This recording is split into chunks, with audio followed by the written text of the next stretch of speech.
loo midaysan yahay oo xagga loo fadhiyo ma ahan wax kale in laga hadlayo waxa maanta qof walba meeshan fadhiyo ka tirsan wasaaradda warfaafinta sidii looga hortagi lahaa looga qayb qaadan lahaa dagaalka ka dhanka khawaarijta oo banaysatay dhiigga islaamka waxaan aad u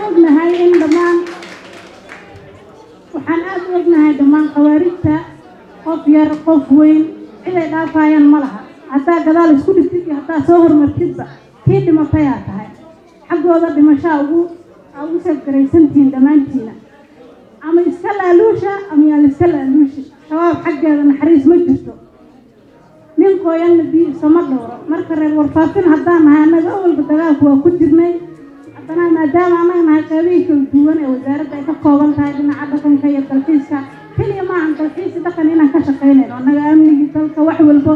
taada kale haddii la helin meel lagu dalxiiso see u shaqaynayna annaga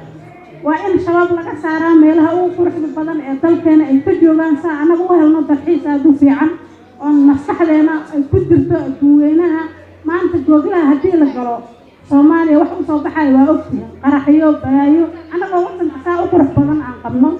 waa inaan markaan aan ka gadno adduuweynaheena dalkeena si u qurux badan yahay oo annaga keliya indhaheena aanan ku koobin taasna waxay ku imaan kartaa in al-shabaab lala dagaalamo ama af ha noqdo ama dagaal ha noqdo wax walba oo la awoodo adristaad wax ugu yar aad samayn kartiin waa inay niyadda ka nacdin oo hawaartiin haddaadan awoodin inaad dagaal gashin mid la ogaada shabaab ciday u naxariisanaysa ma jirto marka idinkana haddaa wax isaga samaysiin waqti kasta waa dhimanaysiin kullu nafsin daa'iqatul mawt marka yaan laga gaban haddaan nahay gabdhihii Soomaaliyeed anaga mar walba hormuuda u nahay inaan la dagaalno khawaarijta ee khawaarij raaca mar walba waxaan leeyahay dowladda federaalka iyadoo oo anaga hogaaminayno Soomaaliyeed haweenka qaranka meel kasta ay joogaan inaan diyaar u nahay inaan la dagaalno al-shabaab iyo shabaab qalqaal wax kasta ay noqdaan aadaan u mahadsantihiin